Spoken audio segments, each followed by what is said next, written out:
Bonsoir à tous. Je m'appelle Simon Finnis. Je suis le directeur général de Grande Côte Opération, la société qui exploite la mine sable minéralisée de Diogo. Le mois dernier, nous vous avons présenté différents aspects de la mine. Ce mois-ci, je vous invite à découvrir l'usine de séparation du minerai où le minerai sera traité, ainsi que la centrale électrique qui alimente nos installations. Je vous remercie de votre attention et vous souhaite une bonne soirée.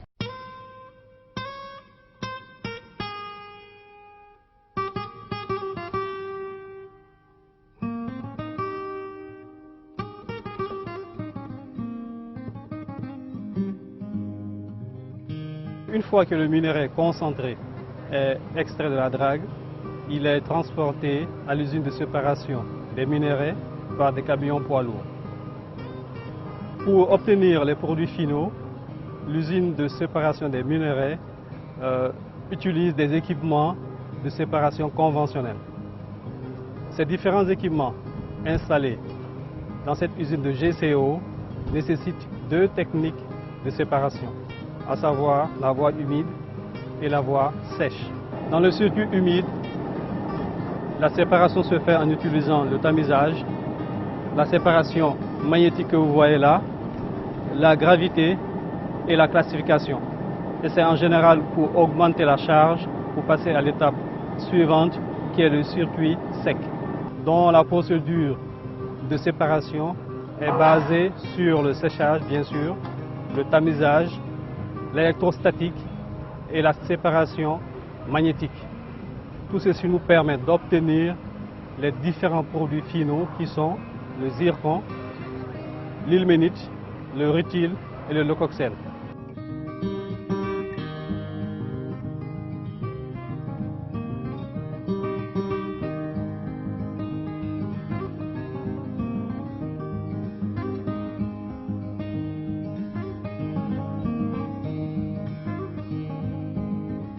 L'électricité est un facteur essentiel pour l'accomplissement du processus de séparation des sables titanifères dans le projet Grande Côte. Voici la Finlande a été sélectionnée pour le design, la fabrication et l'installation d'une centrale de 36 MW de dernière génération. Elle comprend 4 groupes de 8 MW, 20 cylindres en V, 34 d'IF. Et un groupe de 4 MW, 9 cylindres en ligne, 34 d'IF également. Ces groupes ont la particularité de pouvoir marcher avec 3 types de combustible. Le fuel lourd HFO, le fuel léger LFO ou le gaz naturel à forte concentration de méthane. Présentement, nous exploitons cette centrale avec du fuel lourd. Nous avons besoin d'une tonne 500 par heure et par groupe en pleine charge.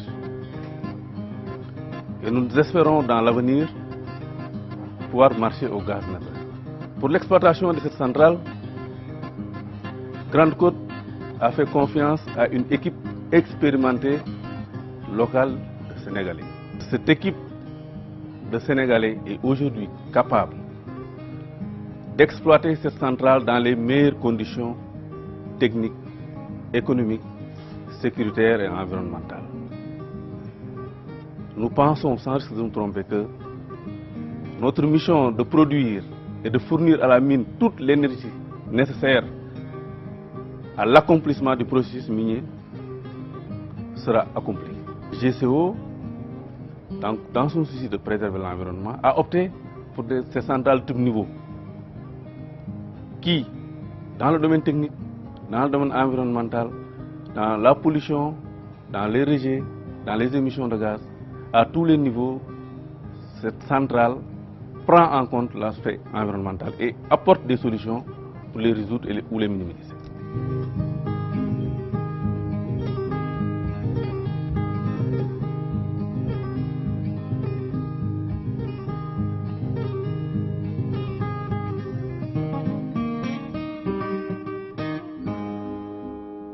La particularité de pouvoir marcher avec 3 types de combustibles. Le fuel lourd, HFO, le fuel léger, LFO ou le gaz naturel à forte concentration de méthane. Présentement, nous exploitons cette centrale avec du fuel lourd. Nous avons besoin d'1,5 tonne par heure et par groupe en pleine charge. Et nous espérons dans l'avenir pouvoir marcher au gaz naturel. Pour l'exploitation de cette centrale, Grande Côte a fait confiance à une équipe expérimentée locale de Sénégalais. Cette équipe de Sénégalais est aujourd'hui capable d'exploiter cette centrale dans les meilleures conditions techniques, économiques, sécuritaires et environnementales. Nous pensons, sans risque de nous tromper, que notre mission de produire et de fournir à la mine toute l'énergie nécessaire à l'accomplissement du processus minier sera accomplie. GCO, dans son souci de préserver l'environnement, a opté pour ces centrales type niveau qui, dans le domaine technique, dans le domaine environnemental, dans la pollution, dans les rejets, dans les émissions de gaz, à tous les niveaux, cette centrale prend en compte l'aspect environnemental et apporte des solutions pour les résoudre ou les minimiser.